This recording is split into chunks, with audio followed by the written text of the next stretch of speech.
Hello everyone, welcome to Tech Gurus classroom style YouTube sessions where online learning gives you a complete feel of the offline classes.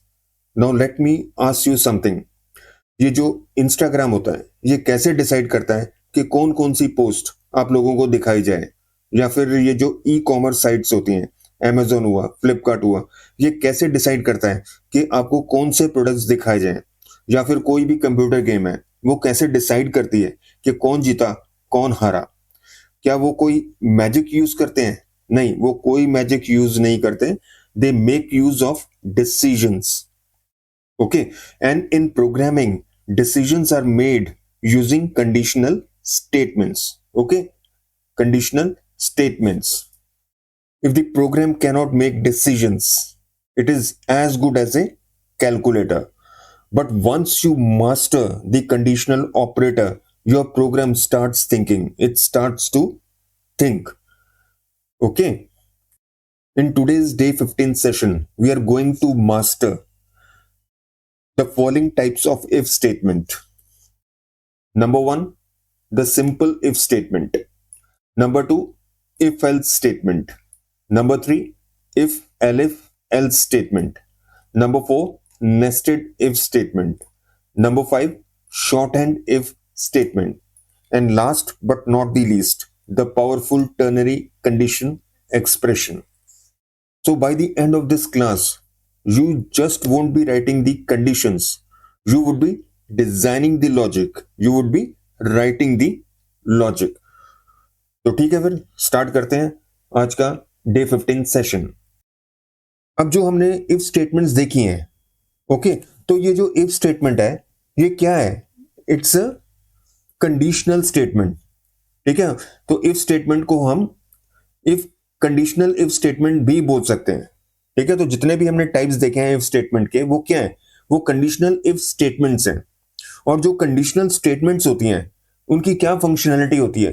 They allow, right, they allow your program to make decisions. ये keyword है, right. तो conditional statements जो होती हैं, they allow the program to make decisions based on any condition, right, based on any condition which will evaluate either to true or to false. Okay, so that is what the point is. So any conditional statement will allow the program to make decisions based on a condition that will evaluate either to true or to false. और ये जो condition है, this condition, right, which evaluates to either true और false, इसको हम कैसे बना सकते हैं? How they are created? तीन तरीके हैं इसके. Way one, using comparison operators. ठीक है, greater than, less, greater than, equal to, less than, equal to, not equal to.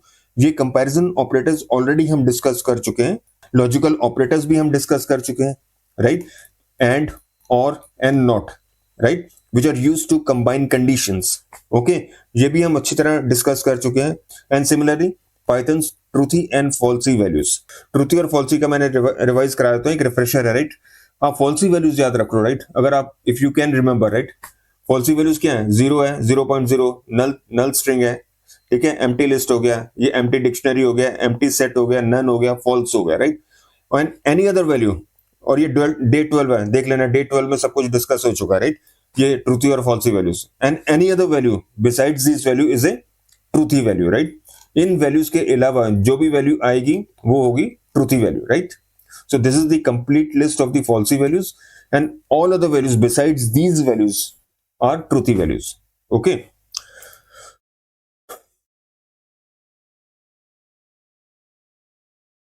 अभी एक और कंसेप्ट देख लो, what is an expression. Okay, हम डिस्कस कर चुके हैं, लेकिन अब फॉर्मली देखते हैं क्या होता है व्हाट इज एन एक्सप्रेशन, क्योंकि ये सारी चीजें अब आएंगी. जब आप इफ स्टेटमेंट लिखोगे, ये सारी चीजें इन्वॉल्व आएंगी. कंडीशन आएगा, एक्सप्रेशन आएगा, ओके, कोड ब्लॉक आएगा. कोड ब्लॉक भी अभी डिस्कस करेंगे. तो एक्सप्रेशन की क्या डेफिनेशन है? एक्सप्रेशन क्या है? It is any valid piece of code that produces a value, right. ये की पॉइंट है. Expression will always produce a value. ठीक है, just keep in mind, expression will always produce a value, right? That is what the concept is. So this is the summarization. Expression always returns something. Something means a value. It will return a value, right? It will generate a value, it will return a value. So that is what an expression is. Okay, अब these are some examples of expressions, right? 5 + 3, this is N arithmetic expression. क्यों? क्योंकि arithmetic operator use हो रहा है plus, तो it will produce which value, it will generate which value, 8, right? This is again, this is an expression a greater than 18, right? अगर a की value 18 से ज्यादा हुई, it will return true, otherwise it will return false. यहाँ पे देखो concatenation हो रहा है, ये स्ट्रिंग और ये स्ट्रिंग का कॉन्कैटिनेशन हो रहा है, तो इसको भी बोलते हैं string expression, which is producing which value, high bro. Okay, again this is an expression, right?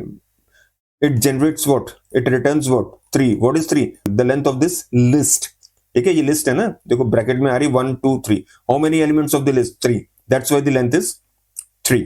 Okay, so this is also an expression, true and false. देखो इससे कम एंड से कर रहे हैं ना कंबाइन कंडीशंस को, ट्रू एंड फॉल्स, तो definitely it will be false. Okay, क्योंकि एंडिंग में क्या होता है, ट्रू कब होता है? जब ये भी ट्रू है और ये भी ट्रू है. पर यहाँ पे अगर एक भी फॉल्स आ जाएगा तो आंसर विल बी फॉल्स. ठीक है, सो लेकिन मेन पॉइंट अब क्या है, all these produce a value, right? So they are expressions. That's why they are expressions. Why? Because they are producing a value, they are generating a value, they are returning a value. Okay, so this is what the expression is. So I think this is clear, as simple as that. Now, what is the condition? Now come to the condition. A condition is an expression, right? Make a note of this.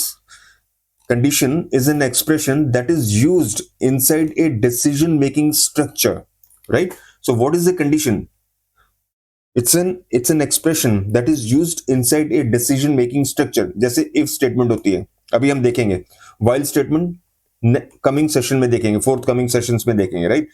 So what is condition? It's an expression which is used inside any decision making structure like if statement or while statement, whose value is evaluated as either true or false.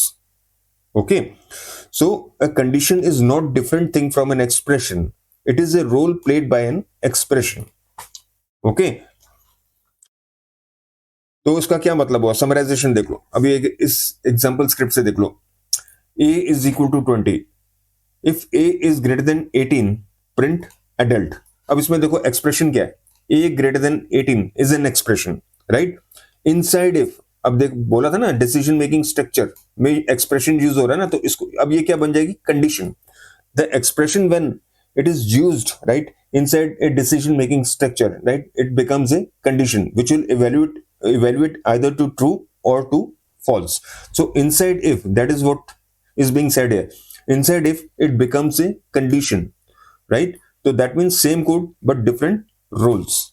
Okay, so that means independently, right, it's an expression. When the same expression is used inside any decision making structure, it becomes a condition which will evaluate to either true or false. Okay, so this is what the concept is. एक और example देख लो, ये भी एक expression है, ठीक है, लेकिन अब ये इफ में यूज हो रही है, तो this is now known as a condition, right? This is now a condition. It's right. Actually, what is this? It's an expression, but when it is used inside if, it is considered as a condition which will evaluate either to true or to false. Okay, अब देखो यहाँ पे explanation है इसका. यहाँ पे 5 + 3 is an expression which returns 8. Why? Because 5 + 3 is 8, right? Definitely it's 8. Inside if, it becomes a condition, right? What becomes a condition? The expression becomes a condition. और फिर पाइथन क्या करेगा? It will convert this value 8, right, bool 8 to true.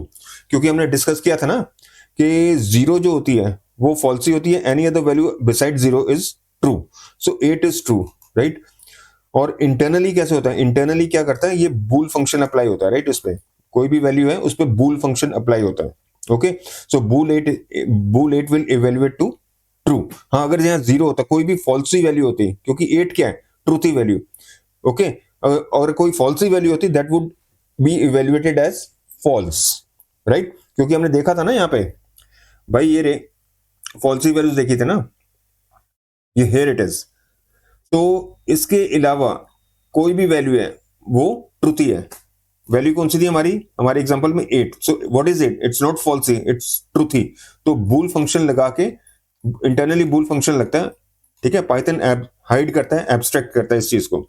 Internally bool 8 लगेगा, which will return the boolean value true, right. कोई falsy value होता तो that would have been evaluated to false, but since 8 is a truthy value, it will be evaluated as true, and that is what the result is.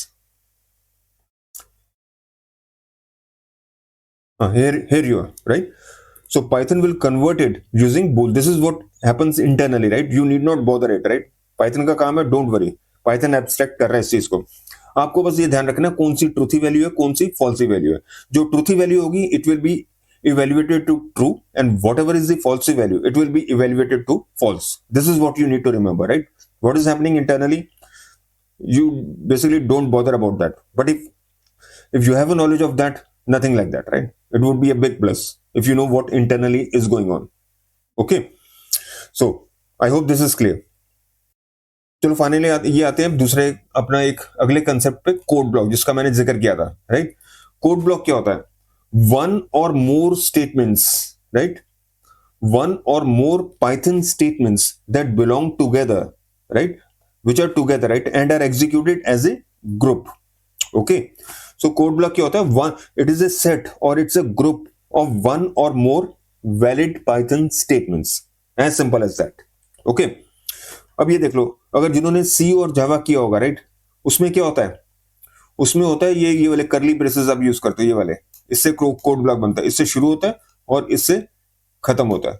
पर Python में ऐसा नहीं है। Python में code block कैसे define होता है? Through indentation, right? Through indentation. Okay, तो यार ये एग्जांपल देखो, इफ ट्रू प्रिंट हेलो, तो इसमें ये जो है ना, ये देखो, वही मैं इंडेंटेशन की बात कर रहा था, यहाँ पे स्पेसेस आ रहे हैं ना, स्पेसेस, ये इंडेंटेशन है और ये कोड ब्लॉक है, इंडेंटेड है, right, with respect to this if statement. तो इस कोड ब्लॉक में सिर्फ एक ही स्टेटमेंट है, राइट? इसको कोड ब्लॉक बोलते हैं, ये रहा कोड ब्लॉक, और इसमें एक ही स्टेटमेंट है। फिलहाल अभी एक ही स्टेटमेंट यूज हुई है, right? It's only the one single statement, right, but still it is a code block. ठीक है, अब आते हैं दूसरे एग्जांपल पे।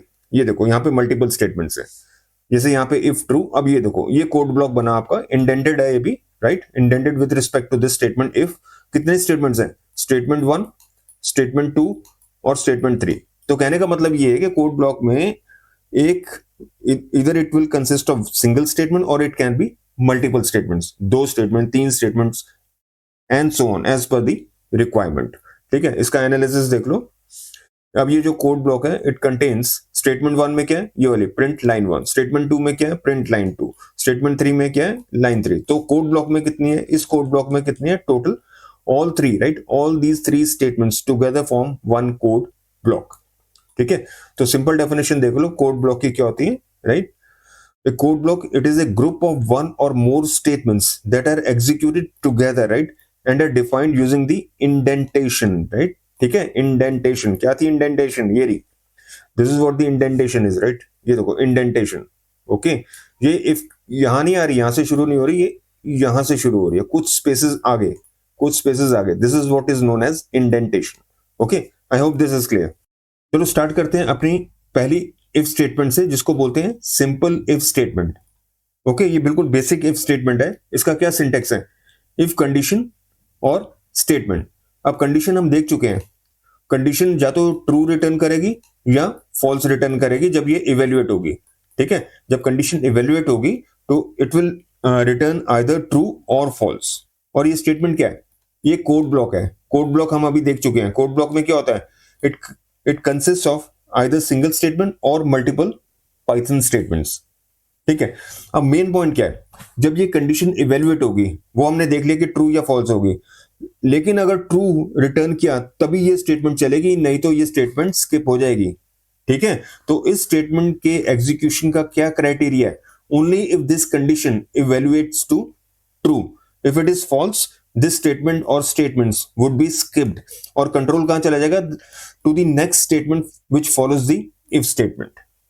ठीक है, अब ये देख लो, एक एग्जांपल है, एज की वैल्यू है यहाँ पे 18 और यहाँ पे ये एक्सप्रेशन या कंडीशन चेक हो रही है, एज ग्रेटर देन और इक्वल टू 18। अब क्योंकि ये वैल्यू ट्रू है, क्योंकि 18 is equal to 18, so this condition is true, तो ये जरूर प्रिंट होगा। 100% this message will be printed, you are eligible to vote. Okay, पर मान लो अगर एज 10 होती तो ये मैसेज प्रिंट ना होता। ओके, अगर एज ग्रेटर देन और इक्वल टू 18 नहीं होगी तो ये मैसेज डेफिनेटली प्रिंट नहीं होगा। अब ये देखो how it works. If the age is greater than और equal to 18, it will return true, right? That means the condition is true, and if the condition is true, the code block executes. Okay, so that print statement will be executed. If the condition is false, nothing runs, right? वो जो code block है, it won't get executed. It won't get executed. Okay, तो ये होगी इसकी working. I suppose this is clear. Okay, अब इनके real time usage देख लो। रियल यूजेज मतलब कहाँ पे रियल टाइम में इनको यूज करते हैं? लॉग इन वैलिडेशंस में, यूजर इनपुट को चेक करने के लिए, फाइल एग्जिस्ट हो रही है या नहीं हो रही है, और एपीआई रिस्पॉन्सेज में। ये एपीआई हम करेंगे जब डेटाबेसेस का चैप्टर टेकअप करेंगे, जेंगो और रिएक्ट, मतलब एडवांस पाइथन में आएंगे, एडवांस जब फुल स्टैक में आप आएंगे तो ये चीजें आपको एपीआई क्लियर होंगे, राइट? एप्लीकेशन प्रोग्राम इंटरफेस, ये बहुत इंपॉर्टेंट है, बहुत इंपॉर्टेंट है। एपीआई के बिना आप एडवांस प्रोजेक्ट्स नहीं कर पाओगे। इसकी नॉलेज होना, थॉरो नॉलेज होना बहुत जरूरी है, राइट? अब ये आ जाओ यहाँ पे, एक क्वेश्चन है आपके लिए। WAP इसका क्या है? ये बेसिकली शॉर्ट फॉर्म है write a program. WAP means write a program, write a Python program, rather write a program, right? WAP, write a program, right? ये शॉर्ट फॉर्म है इसका। Okay, so write a program to print the message, you are eligible to vote if age is greater than और equal to 18। और दूसरा message क्या आएगा? You are not eligible to vote if age is less than 18। क्योंकि यहाँ पे क्या cover हो रहा है? अगर एज ग्रेटर देन या इक्वल टू है, अगर एज लेस देन 18 है तो ये मैसेज आना चाहिए, you are not eligible to vote. क्योंकि देखो अभी तक हमने क्या कवर किया था? अभी जो हमने कोड लिया था वो सिर्फ एक कंडीशन को कवर कर रहा है, एज ग्रेटर देन और equal to 18। But what if the age is less than 18? तब तो कोई सुटेबल मैसेज प्रिंट नहीं हो रहा ना, तो ये आपका ये प्रोग्राम है, ये इनकम्प्लीट माना जाएगा, right? So this is an incomplete program, क्योंकि दोनों सिनेरियोस को ये डील नहीं कर रहा, ये सिर्फ टेक केयर कर रहा है एक सिनेरियो को टेक केयर कर रहा है, when the age is greater than और equal to 18, but it is not handling that scenario, right? When if the age is less than 18, it's not printing any suitable message, right? If the age is less than 18, it's only printing the message if the age is greater than or equal to 18. So this is what the exercise is. What I need to do here is write a program to print the message. तो अगर as अगर आपकी greater than or equal to 18 है तो आपको ये message print करना है, you are eligible to vote. But if the age is less than 18, you have to print you are not eligible to vote. So this message should be printed, right? So I'm taking care of both the scenarios. Scenario number 1 when the age is greater than or equal to 18, and scenario number 2 when if the age is less than 18. ठीक है, तो लिख के देखते हैं, थोड़ा सा idea हो जाएगा आपको लॉजिक कैसे बनाते हैं, राइट? क्योंकि अभी क्या है, अभी हमारे हाथ बंधे हुए हैं। बंधे क्यों हैं? क्योंकि अभी ये बेसिक इफ स्टेटमेंट है, यहाँ पे एल्स स्टेटमेंट है ही नहीं यहाँ पे, राइट? यहाँ पे क्या कंस्ट्रेंट है? ये सिंपल इफ स्टेटमेंट है, यहाँ पे एल्स है ही नहीं। क्योंकि ये जो कंडीशन जो चेक कर रहा है, it's only checking for truth, not checking for false. False हमेशा एल्स में आता है, एल्स अभी हमने पढ़ी नहीं। तो इस कंस्ट्रेंट में हमें फिर भी ये प्रोग्राम लिखना है, राइट? दोनों सिनेरियोज हमें डील करना है, if the age is greater than और equal to 18 and if the age is less than or if the age is less than 18। Okay, तो आइडल में आते हैं, मैं आपको इसका सोल्यूशन देता हूँ, right? How to basically take care of such a requirement, right? अगर आप if you are using the basic if statement, क्योंकि इंटरव्यू में पूछ लेते हैं कि एल्स नहीं यूज करना, आपको सिर्फ बेसिक इफ स्टेटमेंट यूज करके आपको ये प्रोग्राम लिखना है आपको, ठीक है? ये दो मैसेजेस आपको प्रिंट करने हैं, ठीक है? तो आइडल में आते हैं और इसका मैं आपको प्रोग्राम लिख के दिखाता हूँ, मतलब what is the basically the correct way to write to do the programming, right? इस सिनेरियो को कैसे आप प्रोग्राम कर सकते हो by using the simple if statement. Okay, IDLE में चलते हैं। तो हमें दो मैसेज प्रिंट करने हैं। पहला कौन सा? You are eligible to vote अगर एज आपकी ग्रेटर देन और इक्वल टू 18 है, राइट? एक पॉसिबिलिटी ये है कि एज अगर 18 है या 18 से ऊपर है तो ये मैसेज प्रिंट करना है, you are eligible to vote. Otherwise अगर एज 18 से कम है तो सुटेबल मैसेज कौन सा है? एप्रोप्रिएट मैसेज है, you are not eligible to vote, right? If the age is less than 18। तो ये दोनों सिनेरियोज हमें प्रोग्राम करने हैं। ओके, तो प्रोग्राम जो बिगिनर्स हैं उनके लिए बेस्ट तरीका होता है, आंखों के सामने आपको क्लियर होना चाहिए। देखो कोई भी सिनेरियो आपको मिलता है, राइट, उसको पहले आपको अंडरस्टैंड करना है। ये नहीं कि डायरेक्टली प्रोग्राम लिखने बैठ जाओगे, राइट। पहले जो प्रॉब्लम डेफिनेशन है उसको आपको पहले पढ़ना है, उसको समझना है, राइट। फिर उसको स्ट्रेटेजी बनानी है कि किस तरह उसको प्रोग्राम करोगे, राइट। ये आपका एक बेसिक तरीका है, राइट, पर ये सही तरीका है। ओके, जब भी आप प्रोग्राम बनाने बैठो, रिक्वायरमेंट आपकी आंखों के सामने होनी चाहिए, राइट। तो प्रोग्राम बनाने के लिए जो रिक्वायरमेंट है वो आपके सामने होनी चाहिए। ओके, जैसे अब मेरे सामने है, मेरी क्या रिक्वायरमेंट है, मेरे को क्या प्रिंट करना है, यू आर मैंने दो मैसेजेस मेरे को प्रिंट करने हैं। अगर एज ग्रेटर देन और इक्वल टू 18 है, I need to print you are eligible to vote. और अगर एज लेस देन 18 है तो I need to print this message. ठीक है, तो प्रॉब्लम डेफिनेशन बिल्कुल क्लियर है। जब क्लियर हो तो ही प्रोग्राम लिखना शुरू करो, उससे पहले मत लिखो, तुक्के मत मारना, राइट, हवा में बातें मत करना, राइट। तो सही तरीका ये मैं बता रहा हूं आपको, जो बिगनर्स हैं, राइट, जिन्होंने पहले प्रोग्राम नहीं लिखा, राइट, तो उनके लिए सही मतलब एक जो स्टार्ट है वो कैसे होती है, प्रॉब्लम डेफिनेशन आपके सामने होनी चाहिए। जो एक्सपीरियंस है वो तो पढ़ते उनको मेंटली, राइट, वो एक सोल्यूशन बन जाता है उनके दिमाग में, राइट। पर जो प्रोग्रामिंग शुरू कर रहे हैं, राइट, उनके लिए ये बिल्कुल सही तरीका है कि प्रॉब्लम डेफिनेशन सामने होनी चाहिए, केयरफुली पढ़ो, राइट, उसको एनालाइज करो, उसको समझो, राइट। जब आपको पूरी तरह समझ में आ जाए कि क्या करना है, राइट, तभी आप उस पे उसको उस चीज को ट्रांसलेट करो, right, into the programming code. Okay, अब मेरे को क्लियर है कि दो सिनेरियोज हैं, एक एज ग्रेटर देन और इक्वल टू 18 और एक दूसरा सिनेरियो है एज इज लेस देन 18। अगर 18 या 18 से ऊपर है मेरे को क्या करना है, और 18 से लेस है तो मुझे क्या करना है। ठीक है, तो इसको मैं कर देता हूं कमेंट आउट ऑल थ्री। अब पहला मैसेज हमारा ऐसे कर लो, मैसेज इज इक्वल टू, इसको ले लो, एक मैसेज बाय डिफॉल्ट ले लो।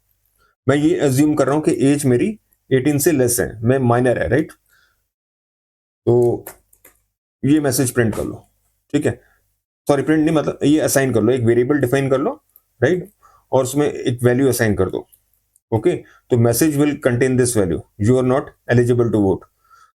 पर ये मैं बिल्कुल लेमन टर्म्स में बोल रहा हूँ, पाइथोनिकली क्या हो रहा है, ये एक स्ट्रिंग वैल्यू है। Okay, this is a string value, इसको ऑब्जेक्ट बनेगा। और ये क्या है, ये वेरिएबल है which will point, right, this variable will point two this string object. ठीक है, ये ध्यान रखना। नॉर्मल टर्म्स में हम कैसे बोल सकते हैं, मतलब लूज टर्म्स में क्या बोल सकते हैं, ये वेरिएबल है which is containing this value. But pythonically, right, this is an object and this is a variable which is pointing to this object. You getting the point? Okay, तो मैंने पहले ये प्री अज्यूम कर लिया कि you are not eligible to vote. Okay, अब कोई as ले सकते हो, एज कैसे लोगे, एज कैसे लोगे, इनपुट स्टेटमेंट से ले सकते हो। Input, enter your age.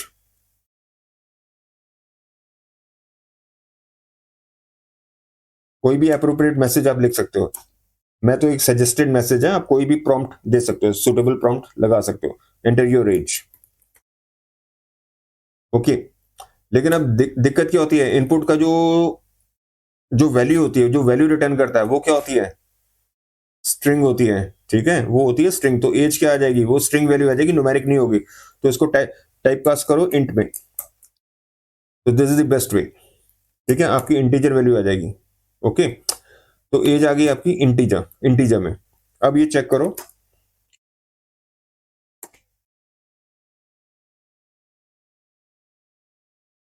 तो अब ये चेक करो, if age is greater than और इक्वल टू 18। ओके, अब जैसे मैं एंटर प्रेस करूंगा, देखो कोड इंडेंटेड हो गया, राइट। कर्सर मेरा कहां पे आ गया, कर्सर ऑटोमेटिकली यहां पे आ गया, यहां पे ब्लिंक कर रहा है। ठीक है, यहां पे ब्लिंक कर रहा है ना, तो यहां पे आ गया, और ऑटोमेटिकली जो भी मैं टाइप करूंगा वो कोड मेरा इंडेंटेड होगा। ओके, अभी मेरा मैसेज क्या है, मेरा अभी मैसेज है you are not eligible to vote. ठीक है, ये ये जो प्रिंट स्टेटमेंट है, किस सिनेरियो को कैटर कर रहा है, when the age is less than 18। अब अगर एज ग्रेटर देन और इक्वल टू 18 है, तो ये नॉट हमें हटाना है, यहां से नॉट हमें यहां से हटाना है। कैसे हटाओगे, कैसे हटाओगे बॉस, सिंपल है। स्ट्रिंग फंक्शंस, स्ट्रिंग मेथड्स आपने यूज किए थे ना, हमने डिस्कस किए थे, स्ट्रिंग मेथड्स यूज करोगे।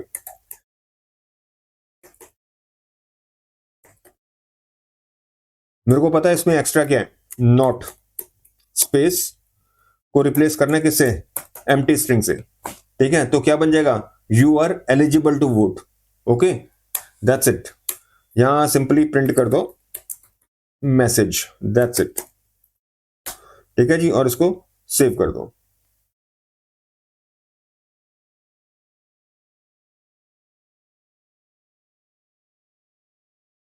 डे 15 SER1, ठीक है जी, प्रोग्राम क्लियर है। ये मैंने एक मैसेज डिफाइन किया, you are not eligible to vote, मतलब मैं ये अज्यूम कर रहा हूं कि एज लेस देन 18 है, ठीक है। मैंने एज एंटर की, एज एंटर करवाई, अगर एज की वैल्यू 18 है तो डेफिनेटली फिर यहाँ पे नॉट नहीं आना चाहिए ना, नॉट हट जाना चाहिए, सॉरी, नॉट यहां से हट जाना चाहिए। तो वही मैंने इसको हटा दिया, मैंने क्या किया, रिप्लेस को नॉट स्पेस को रिप्लेस कर दिया एम्प्टी स्ट्रिंग से, तो क्या होगा, मैसेज क्या बन जाएगा, you are eligible to vote, okay. ये तभी होगा, ये रिप्लेसमेंट तब होगा जब एज इज ग्रेटर देन और इक्वल टू 18, अगर लेस देन है तो भाई ये चलेगा ही नहीं, ये स्टेटमेंट एग्जीक्यूट ही नहीं होगी, ये कोड ब्लॉक आपका एग्जीक्यूट नहीं होगा, ये कोड ब्लॉक आपका एग्जीक्यूट नहीं होगा, ठीक है। तो यहाँ पे फाइनली मैसेज प्रिंट कर दो आप, ठीक है। अब चला के देखो,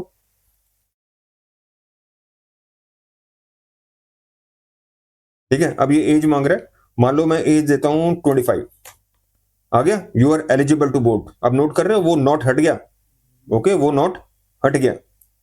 अब मैं दोबारा चलाता हूं, अब मैं अगर एज 10 दे देता हूं, you are not eligible to vote, ठीक है। तो दोनों सिनेरियोज कैटर हो गए। So I hope this process is clear, right. तो जो प्रोग्राम था उसका ये वर्किंग सोल्यूशन है। ये आ गया अपना एल्स पे, इफ एल्स पे। अब देखो, used when you want to take into account two possible outcomes. ये देखो, अगर कंडीशन ट्रू है, अगर कंडीशन ट्रू है तो ये चलेगा, और अगर कंडीशन फॉल्स है तो ये चलेगा, ठीक है। तो दो पॉसिबिलिटीज, दो पॉसिबल आउटकम्स, दो पॉसिबिलिटीज अगर आपको अकाउंट करनी है, दो पॉसिबिलिटीज का मतलब ही क्या है कि अगर ट्रू है तो क्या करना है, और अगर फॉल्स है तो क्या करना है, ठीक है। तो अगर ये कंडीशन ट्रू है तो ये कोड ब्लॉक चलेगा, और अगर कंडीशन फॉल्स है तो ये कोड ब्लॉक आपका एग्जीक्यूट होगा, ये चलेगा, ठीक है। ये सिंपल इसका इंटरप्रिटेशन है, right. So if the condition is true, this code block would be executed, and if the condition is false, this code block, rather this code block would be executed. As simple as that. ठीक है। अब ये इसका example देख लो, working example देख लो। एक variable है num which is pointing to this integer value 7, ठीक है। नॉर्मल टर्म्स में क्या करते हैं, एक वेरिएबल है उसमें उसकी ये वैल्यू है 7।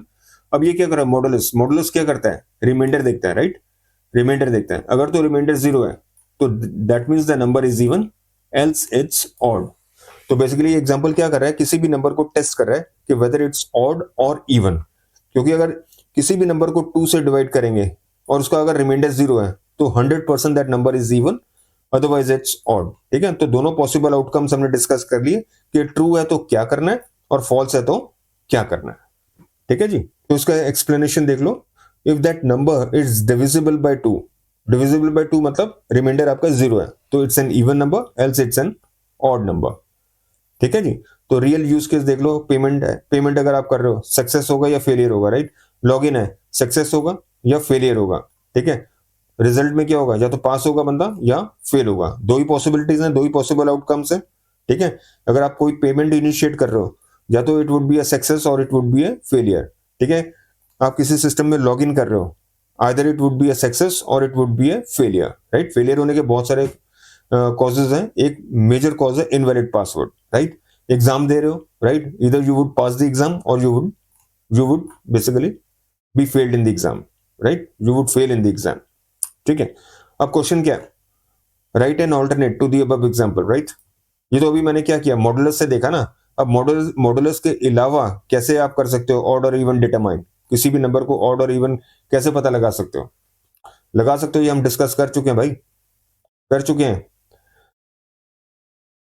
बिट वाइज एंड ऑपरेटर से, की एंडिंग करेंगे 1 से, ठीक है।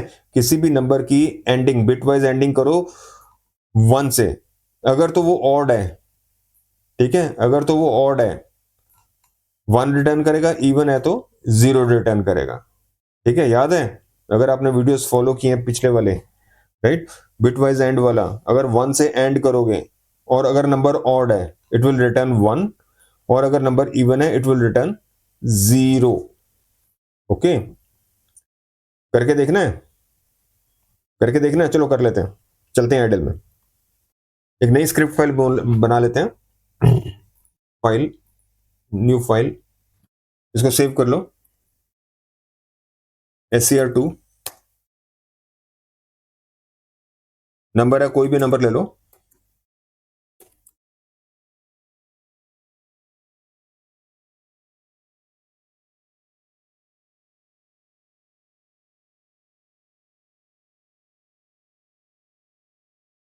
अब हमें ये प्रिंट करना है ऑड या इवन, ठीक है।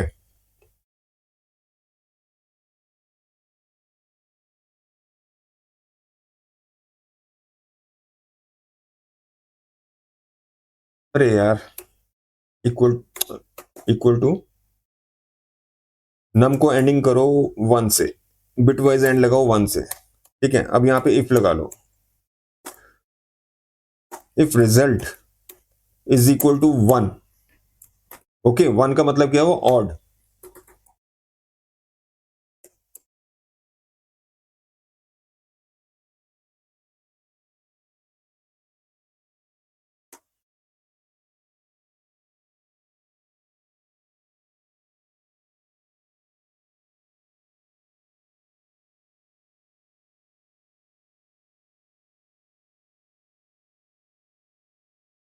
ठीक है जी, इसको इवन कर दो।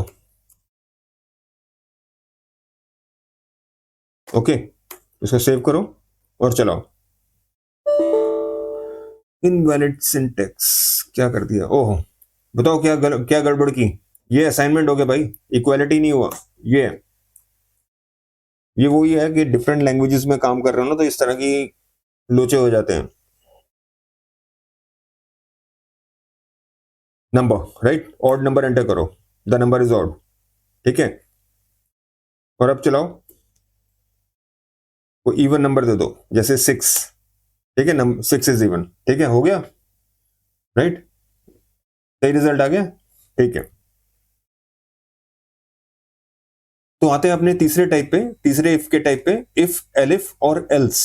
ये कब यूज होता है, when multiple conditions are there, right, when we have to deal with multiple conditions. जैसे फॉर एग्जांपल, अगर कंडीशन 1 ट्रू होती है तो ये ब्लॉक चलना चाहिए, कंडीशन 2 ट्रू होती है तो ब्लॉक 2 चलना चाहिए, कंडीशन 3 ट्रू होती है तो ये ब्लॉक चलना चाहिए, अदरवाइज डिफॉल्ट ब्लॉक। ओके, तो working, I hope it's clear. Okay, यहाँ पे मल्टीपल कंडीशंस को आपको डील करना है। अगर पहली, ये कंडीशन 1 ट्रू है तो ब्लॉक ये चलेगा, ये ट्रू है तो ये चलेगा, ये ट्रू है तो ये चलेगा, अदरवाइज, जब ये अदरवाइज मतलब ये सारी फॉल्स हो गई तो डेफिनेटली ये एल्स डिफॉल्ट ब्लॉक हो गया ना, तो ये वाला चलेगा। Okay, I hope this is clear. अब जैसे ये ग्रेडिंग सिस्टम है, ठीक है। अब अगर स्टूडेंट के मार्क्स हैं 75, ठीक है, तो उसका क्या ग्रेड है, ग्रेड ए में है, ग्रेड बी में फॉल कर रहा है, ग्रेड सी में आ रहा है, या क्या वो फेल है, राइट।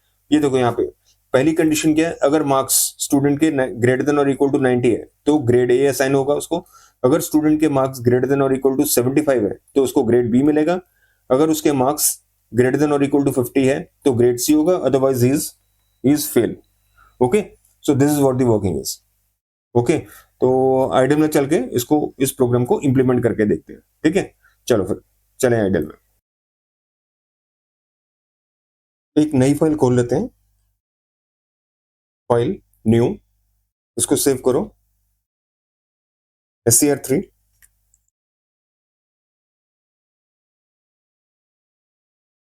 कमेंट लिखो, ग्रेडिंग सिस्टम, एक वेरिएबल डिक्लेयर करो, मार्क्स, और इसकी वैल्यू लो यूजर से थ्रू इनपुट स्टेटमेंट।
ठीक है जी, तो ये हो गया प्रोग्राम हमारा कंप्लीट। इसको करो सेव और चलाओ।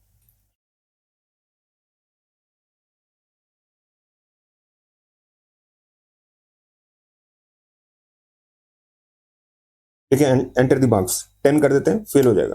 फेल हो गया, ठीक है। अब फिर दोबारा चलाओ। अब मार्क्स दे दो से 60, ग्रेड सी। ठीक है, हमने 60 दिया तो कहां पे फॉल करेगा? यहां पे। ओके, तभी आपका ग्रेड सी प्रिंट हुआ। क्यों? मार्क्स ग्रेटर देन और equal to 50 but less than 75। तो 60 इस ब्रैकेट में आया, इस रेंज में आया, तो ग्रेड सी आपका प्रिंट हो गया। ओके, सो राइटली आपका ग्रेड सी आ गया। ओके, एक बार और टेस्ट कर लेते हैं किसी और वैल्यू के लिए। से 95, ये ग्रेड ए हो जाएगा, या 97 ग्रेड ए हो जाएगा राइटली। ठीक है, तो इसकी वर्किंग आप क्लियर है बिल्कुल? ठीक है, अब इसमें एक इंपॉर्टेंट पॉइंट देख लो यार। पाइथन क्या करता है? It checks from top to bottom, right? Top to bottom, और जो फर्स्ट ट्रू मिल जाती है इसको, राइट, उसी को एग्जीक्यूट करेगा, और remaining statements are skipped. Okay, तो फर्स्ट ट्रू जो कंडीशन है वो एग्जीक्यूट होगी और रिमेनिंग स्किप हो जाएंगे। क्या मतलब है इसका? ये जो आपका कोड है, अगर मान लो ये कंडीशन ट्रू हो जाती है, मार्क्स ग्रेटर देन और इक्वल टू 90 है, तो ये एग्जीक्यूट होगी, बाकी ये सारे स्किप हो जाएंगे, कोई भी एग्जीक्यूट नहीं होगा। ये इसका मतलब है, top to bottom, right? Top to bottom, start टॉप से शुरू करेगा बॉटम तक, कोई भी स्टेटमेंट ट्रू हो जाती है वो एग्जीक्यूट होगी, और बाकी रिमेनिंग स्टेटमेंट्स स्किप हो जाएंगी। ये इसका मतलब है। अब जैसे मान लो ये फेल होगी, अब मान लो मार्क्स हमारे हैं 55, राइट? तो ये फेल हो जाएगी, क्योंकि 55 जो है ग्रेटर देन और इक्वल टू 90, फेल। ये भी फेल, यहां पे आ जाएगा। ठीक है, तो ये चीज एग्जीक्यूट होगी। ये चीज एग्जीक्यूट होने के बाद जितने भी नीचे स्टेटमेंट्स हैं वो स्किप हो जाएंगे। This is what it means. ठीक है, तो इस स्टेटमेंट का मतलब ये है। ओके, पाइथन चेक करेगा फ्रॉम टॉप टू बॉटम। ठीक है, फर्स्ट ट्रू कंडीशन एग्जीक्यूट होगी, and all remaining statements are skipped. ठीक है, ये इसका, इसकी वर्किंग है, ये इसका मतलब है। और रियल यूज केसेस कहाँ पे है? ग्रेड कैलकुलेशन करना है। ग्रेड, बहुत सारे ग्रेड्स होते हैं, ग्रेड 1, ग्रेड 2, ग्रेड 3, उसके हिसाब से सैलरी कैलकुलेट होती है। टैक्स स्लैब्स होते हैं, डिस्काउंट सिस्टम्स होते हैं, रोल बेस्ड एक्सेस भी होते हैं। तो इस तरह के ये कॉमन रियल यूज केसेस हैं इस स्टेटमेंट के। ठीक है, तो I hope this is clear. Okay, अब ये देखो हमारी चौथी चौथी टाइप है इफ की, नेस्टेड इफ। इसका बहुत सिंपल मतलब है, इफ के अंदर इफ, एक इफ दूसरे इफ के अंदर, one if inside another if. इसको समझना है तो ये सिंटेक्स देख लो। यहां पे देखो, ये है आपकी मेन इफ। ठीक है, हमने ये देखा ना, ये पहला टाइप है ना इफ का, simple if statement. If condition then a statement, statement मतलब कोड ब्लॉक। ठीक है, ये कोड ब्लॉक है। देखा था ना, ये पहला टाइप था हमारा simple if. If condition then a code block. Code block में क्या होता है? एक या एक से अधिक स्टेटमेंट्स आप लिख सकते हो। ठीक है, तो लेकिन जब हम इस तरह लिखते हैं तो इसका क्या मतलब हुआ? ये इस कोड ब्लॉक में हम एक इफ स्टेटमेंट यूज कर रहे हैं, तो इसका क्या मतलब हुआ? ये इफ इस इफ के इनसाइड है, इसके अंदर है। That's why it's a case of nested if. If inside another if, this if is inside this if. इसको क्या बोलते हैं? Inner if, right? This is inner if. ये हो गया आपकी इनर इफ, इनर इफ। और ये हो गया आपकी आउटर इफ। ठीक है, दैट्स व्हाई इट्स, सॉरी, तभी ये आपकी नेस्टेड इफ का एग्जांपल है। One if inside another if. और ये कब यूज करते हैं? When one condition depends upon the another condition. अब इस स्टेटमेंट को समझने के लिए यहां पे आ जाओ। एक लॉगिन सिस्टम मैंने बनाया है यहाँ पे। ठीक है, ये होता है किसी भी सिस्टम में आप लॉगिन करते हो ना, तो आपको क्या चाहिए होता है? आपको क्या देना होता है? यूजर नेम और पासवर्ड। वो वैलिडेट होता है against the existing set of values. ठीक है, अब ये मैंने बनाया एडमिन के लिए। कोई भी बंदा एज एडमिन, कोई भी बंदा जब लॉगिन कर रहा है तो ये चेक हो रहा है कि बंदा वो एडमिन है कि नहीं है। ठीक है, एडमिन के जो डिफाइंड वैल्यूज हैं वो ये हैं, यूजर नेम ये है और उसका पासवर्ड ये है। ठीक है, तो ये दो वेरिएबल्स हैं यहाँ पे, यूजर नेम और पासवर्ड, ठीक है। तो मैं ये यूजर से ले रहा हूं, ये जब प्रोग्राम चलेगा तो यूजर को बोलेगा कि भाई अपना यूजर नेम दे, अपना पासवर्ड दे, ठीक है। अब हम ये चेक कर रहे हैं कि ये जो बंदा है, राइट, क्या ये एडमिन है कि नहीं है। और मेरे को पता है कि मैंने सिस्टम में ये वैल्यूज डिफाइन किए हैं एडमिन के लिए। एडमिन का यूजर नेम होगा एडमिन और उसका पासवर्ड होना चाहिए 1234, ठीक है। तो जो भी यूजर नेम यूजर ने दिया वो चेक कर रहा है कि क्या वो एडमिन है। अगर तो है तो डेफिनेटली वो यहां पे आ जाएगा, राइट। ये हो गया ना नेस्टेड इफ के अंदर इफ। तो one condition depends upon the another condition, ठीक है। ये कंडीशन है, यहां पे आने के लिए ये कंडीशन ट्रू होनी चाहिए भाई। That is what that statement means, one condition depends upon the another condition, ठीक है। तो जब अगर यूजर नेम एडमिन हुआ तो दूसरी कंडीशन चलेगी, वो फिर चेक होगा कि पासवर्ड इसका 1234 है। अगर तो है तो एडमिन लॉगिन सक्सेसफुल, ये मैसेज प्रिंट हो जाएगा। Otherwise you will print this message wrong password, ठीक है। और अगर एडमिन नहीं है तो क्या लिखोगे आप, एल्स में क्या आ जाएगा, user is not an admin, login failed, ठीक है। तो यहां पे इस एग्जांपल में नेस्टेड इफ कौन सी है, ये वाला एग्जांपल है। ये नेस्टेड इफ का एग्जांपल है, क्यों, क्योंकि ये जो इफ है इस इफ के अंदर है, ठीक है। और ये किसका एग्जांपल है, इफ एल्स। ये आपका सेकंड, हाँ सेकंड टाइप है, क्योंकि पहला टाइप था सिंपल, दूसरा था इफ एल्स, तीसरा क्या था एफ एलिफ एल्स, चौथा क्या था ये वाला जो अभी हम डिस्कस कर रहे हैं नेस्टेड इफ, ठीक है। तो सारे कवर हमने डिस्कस कर लिए, ठीक है। तो I hope this is clear. ये हमारा पांचवा टाइप है short hand if. Short hand if, single line if, ठीक है। ध्यान रखना सिंगल लाइन, मल्टीपल लाइंस नहीं, single line, used when there is only one statement, right, when there is only one statement to be accounted for, right. अब ये देख लो इसका सिंटेक्स, इफ कंडीशन कोलन और statement, right, one single statement, right, which needs to be accounted for. जैसे मानो ये आपका हुआ वेरिएबल एक्स में 10 की वैल्यू है, अगर एक्स की वैल्यू 5 है तो प्रिंट ग्रेटर, दैट्स इट। अब ये देख रहे हो एक ही लाइन है, वो सॉरी एक ही स्टेटमेंट है और सिंगल लाइन में, मल्टीपल लाइन स्पैन नहीं कर रहा ये। मल्टीपल लाइंस में स्पैन का मतलब एक से अधिक लाइन में नहीं आ रहा, राइट। तो इसका ये रूल है, it is used when only there is one statement, right, to be accounted for. अब यहाँ पे क्या है, सिंगल स्टेटमेंट है, प्रिंट ग्रेटर, दूसरा कोई स्टेटमेंट नहीं है, एक ही सिंगल स्टेटमेंट है, सिंगलटन स्टेटमेंट है, ओके। तो इट इज यूजफुल, इसका यूज केस क्या है, useful for only small checks, right, it is used only when small checks have to be performed, right. So this is what shorthand if is, okay, I hope this is clear. अब हमारा पांचवा type है टेर्नरी conditional expression, ठीक है। ये बहुत important है, interviews में भी पूछा जाता है, right. It is used when assigning values conditionally, ठीक है। अब इसका सिंटेक्स देख लो, वैल्यू इफ ट्रू, ये इफ स्टेटमेंट आ गई, condition else value if false, ठीक है। थोड़ा सा इंटरप्रेट करने में प्रॉब्लम आ सकती है, राइट। इसका एक इजी वे आउट है, ये देखो यहाँ एग्जांपल देख लो, इससे क्लियर हो जाएगा ये सिंटेक्स। एज वेरिएबल है जिसकी वैल्यू है करंटली 20, ठीक है। तो यहाँ पे मैं क्या कर रहा हूँ, status equal to adult if age is greater than और इक्वल टू 18 एल्स माइनर, ठीक है। ये देखो वैल्यू इफ ट्रू, ये आ गया आपकी, ठीक है। अब कोरिलेट कर पा रहे हो, वैल्यू इफ ट्रू, ठीक है। अगर तो ट्रू है तो status will B adult, right. Condition क्या है, कंडीशन ये रही कंडीशन, ठीक है, ये रही कंडीशन, ओके। और वैल्यू इफ फॉल्स, ये आ गई आपकी वैल्यू इफ फॉल्स माइनर, ठीक है। अब कोरिलेट कर पा रहे हो ना आप, अब मेरे ख्याल समझ में आ जाना चाहिए। तो इसका क्या मतलब हुआ, अगर एज की वैल्यू 20 है, if age is greater than और इक्वल टू 18, तो इसका मतलब क्या हुआ, 20 ग्रेटर देन और इक्वल टू 18 ट्रू हुआ, तो ये आ जाएगा status is equal to adult. Otherwise status will be equal to not adult, it will be equal to minor. ये ध्यान रखना, असाइनमेंट इस तरह चलेगी इसकी, ठीक है। असाइनमेंट इस तरह चलेगी, ये नहीं कि सिर्फ एल्स माइनर प्रिंट हो जाएगा, नहीं, स्टेटस की वैल्यू माइनर सेट हो जाएगी। You getting the point. दोबारा देखो, इफ कंडीशन, ठीक है, if this is true this statement will be executed, status is equal to adult. And if condition is false, so that means minor, minor मतलब adult की जगह कौन सी value set हो जाएगी आपकी, minor, right. So it is as good as saying कि else status is equal to minor, ठीक है। तो दो पॉसिबिलिटीज बनी, if age is greater than और इक्वल टू 18, तो क्या असाइनमेंट चलेगी आपकी, सॉरी 18, तो then status is equal to adult. Okay,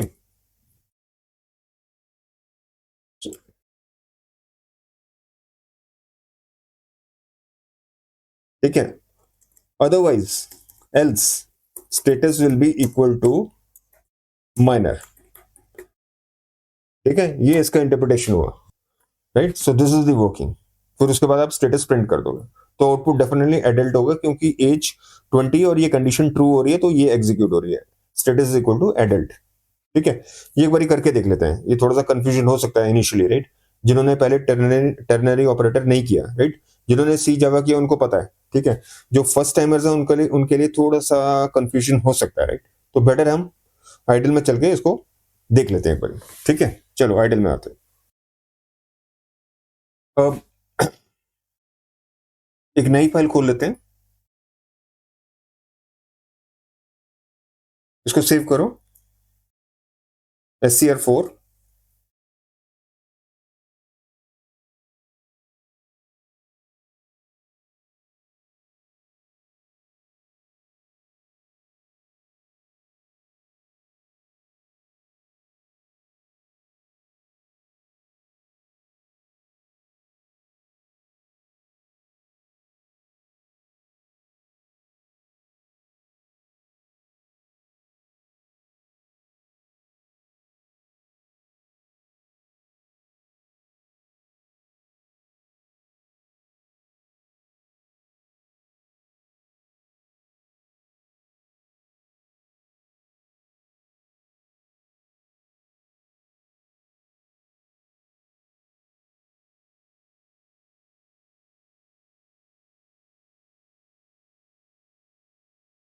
ठीक है जी, क्लियर है ना। ये यूजर से मैंने एज ले ली, राइट, फिर मैंने ये टर्नरी लगाया, टर्नरी इफ लगाया, status is equal to adult if age is greater than और equal to 18, else status will be minor, right. इसको प्रिंट करो, ठीक है, सेव करो और चला के देखो, एंटर द एज। ठीक है, एज से 35, ये अडल्ट आ जाएगा। ठीक है, और दोबारा चलाते हैं इसको, एज से मैं कर देता हूं 4 साल, माइनर। ठीक है, सही रिजल्ट आ रहे हैं। ठीक है, तो लॉजिक ओके है ना, क्लियर है ना। पहले यूजर से एज ले ली, फिर हमने ये टर्नरी इफ स्टेटमेंट लगा दी, right. Status is equal to, ये हो गया, status is equal to adult, this will execute only if age is greater than or equal to 18, otherwise what will execute, this is the value, status is equal to minor। ये थोड़ा सा confusion हो सकता है, right. थोड़ा सा ये आपको इसको स्टडी करके थोड़ा सा ये दिमाग में बैठाना पड़ेगा, ये सिंटेक्स। ठीक है, थोड़ा सा इनिशियली जो बिगिनर्स है उनके लिए कंफ्यूजिंग हो सकता है। ठीक है, so I hope this is the working is clear, right. तो हमने सारी इफ की टाइप्स कवर कर ली हैं, तो ये सेशन क्लोज करते हैं। और डे 16 जो अगला सेशन है, डे 16 सेशन में एक स्टेटमेंट रहेगी जो इफ से काफी रिलेट करती है, जिसको बोलते हैं मैथ स्टेटमेंट, MATCH। ठीक है, वो कवर करेंगे। प्लस हम काफी सारी स्क्रिप्ट्स खुद लिख के देखेंगे, राइट, ताकि जो इफ स्टेटमेंट की वर्किंग और मैथ स्टेटमेंट की वर्किंग हमें पूरी तरह क्लियर हो जाए। ठीक है, तो हमें ये समझ में आ जाए इनको प्रैक्टिस में कैसे लेकर आते हैं, इनको कैसे अप्लाई करते हैं, राइट। प्रॉब्लम डेफिनेशंस होंगी और उन प्रॉब्लम डेफिनेशंस को एग्जीक्यूट करने के लिए जो रिलेटेड इफ स्टेटमेंट्स हैं और मैथ स्टेटमेंट्स हैं वो हम अप्लाई करके देखेंगे, हम उनको लिख के देखेंगे, उनको एग्जीक्यूट करके देखेंगे। तो डे 16 बहुत एक्साइटिंग होने वाला है। ठीक है, सो इन द मीन टाइम आप जो जितनी भी वीडियोस हैं आप वॉच करो उनको। ठीक है, अपनी अपने अपनी तरफ से स्क्रिप्ट्स लिखो, कोई दिक्कत है, किसी भी टाइप की दिक्कत है, किसी कंसेप्ट में दिक्कत है, किसी स्क्रिप्ट में आप अटक रहे हो, प्लीज उसको कमेंट करो, मैं उसका रेजोल्यूशन दूंगा। ओके, तो ठीक है यार, तो क्लोज करते हैं ये सेशन। ठीक है, ध्यान रखो अपना। थैंक्स फॉर वॉचिंग और मिलते हैं डे 16 सेशन में। थैंक्स।